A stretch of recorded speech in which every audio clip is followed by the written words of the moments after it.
The unofficial results for yesterday's primaries are out, and there are a couple of close races to keep an eye on.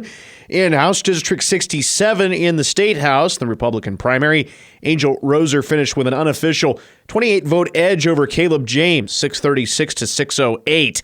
In House District 51, Megan Steele and Eli Cormanick are headed to a recount with 28 votes, the difference between them.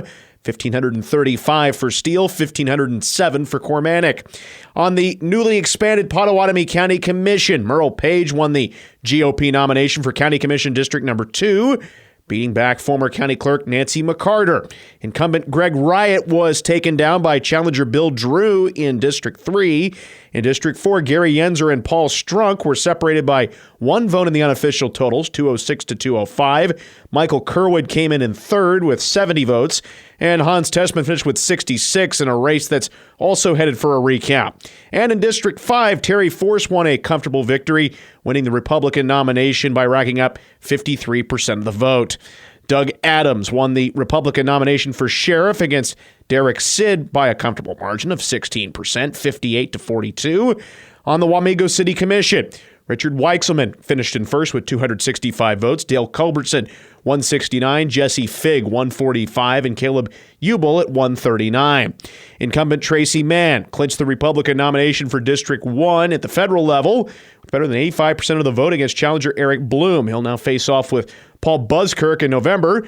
Former Kansas Attorney General Derek Schmidt won the GOP nomination in the 2nd Congressional District with 52% of the vote in favor over 4 challengers. Former Congresswoman Nancy Boyda claimed the Democratic nomination, beating Matt Kleiman by fewer than 800 votes. Manhattan City Commissioners on Tuesday officially appointed Danielle Doolin as the 9th city manager in the city's history. Her appointment and annual base salary of $250,000 passed on a vote of 4-1, with Commissioner John Mata being the lone vote no. Mayor Susan Adamczyk detailed Doolin's journey on yesterday's episode of In Focus. The remaining 9 shortened that list to 4 and invited those candidates to come and meet the community and meet with city staff and spend a day with the commission, spent a day interviewing all the candidates. And Danielle rose to the top. Commissioners and Doolin will review the annual salary for potential adjustment. The parties may agree to adjustment based on performance and or cost of living increases. She has an anticipated start date of October the 14th. The city will be pitching into Doolin's moving efforts by way of a one-time moving expenses. In addition to the salary, the city will pay Doolin a one-time interim housing supplement of $5,000 and will reimburse her for travel and meal expenses up to 7 days for house hunting trips and pre-employment meetings with the city. The most that a longtime previous city manager Ron Fear made annually was $192,000 his last year before retirement.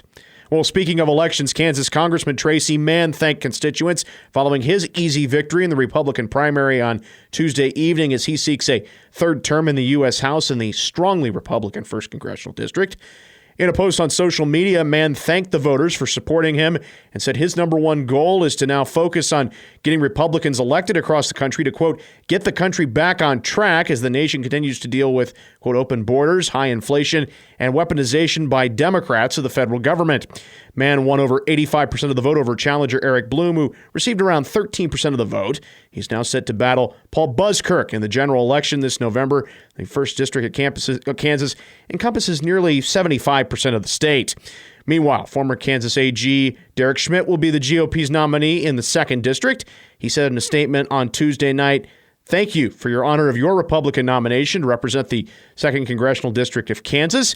He says, quote, he will prioritize securing the border, stopping inflation, and rolling back big government's overregulation and overtaxation. As mentioned, he'll take on Nancy Boyda in November. That seat is an open seat with Jake LaTurner not seeking re-election. The state's 2nd Congressional District encompasses Topeka. More on the day's headlines can be found at our website, newsradiokman.com and themercury.com. Ryan Reynolds here for, I guess, my 100th Mint commercial. No, don't. I mean, honestly, when I started this, I thought I only have to do like 4 of these. I mean, it's unlimited premium wireless for $15 a month. How are there still people paying 2 or 3 times that much? I'm sorry, I shouldn't be victim blaming here. Give it a try at mintmobile.com/save. Whenever you're ready. $45 upfront payment equivalent to $15 per month. New customers on first 3-month plan only. Taxes and fees extra. Speed slower above 40 gigabytes. See details.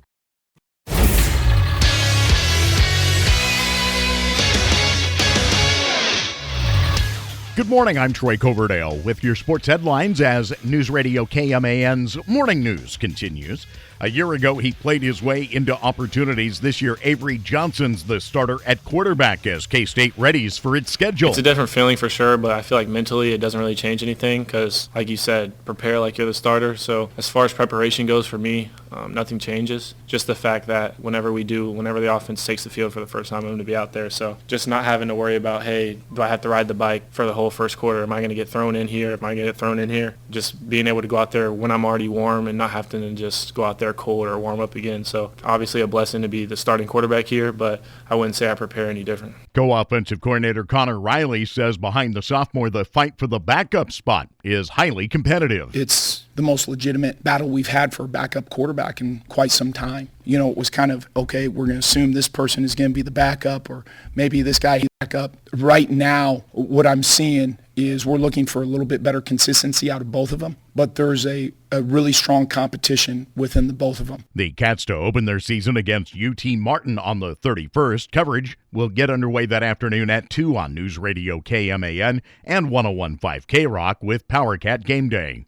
The Chiefs continue to ready for their first preseason game, but are finding injuries on the defensive side of the ball. The silver lining is we got guys that would normally get all these reps, but I'm like you guys. I'm in the middle of practice looking at this tent, where we got all those white jerseys in there working out with no equipment on. But it's something we got to fight through. We'd like to start to get some of these guys back. Jalen got out there today. I think Nazi got some reps, which is good, but we got some other guys in there now. Defensive coordinator Steve Spagnuolo as defensive end Charles Amenahu remains on the physically unable to practice list, and the team worked out without linebacker Nick Bolton, corner Kelvin Joseph, safety Justin Reed, and defensive tackle Chris Jones. The team is set for another practice this morning at 9:15 in St. Joe. They'll open the preseason slate Saturday evening at 6 with coverage an hour before on News Radio KMAN. Dominic Smith scored the go-ahead run on a wild pitch in the 6th. It was a call that was overturned on a challenge as the Bo Sox then held off the Royals 6-5. Smith charged home on a pitch by Kansas City's Seth Lugo that bounced in front of the plate and got away from catcher Salvador Perez.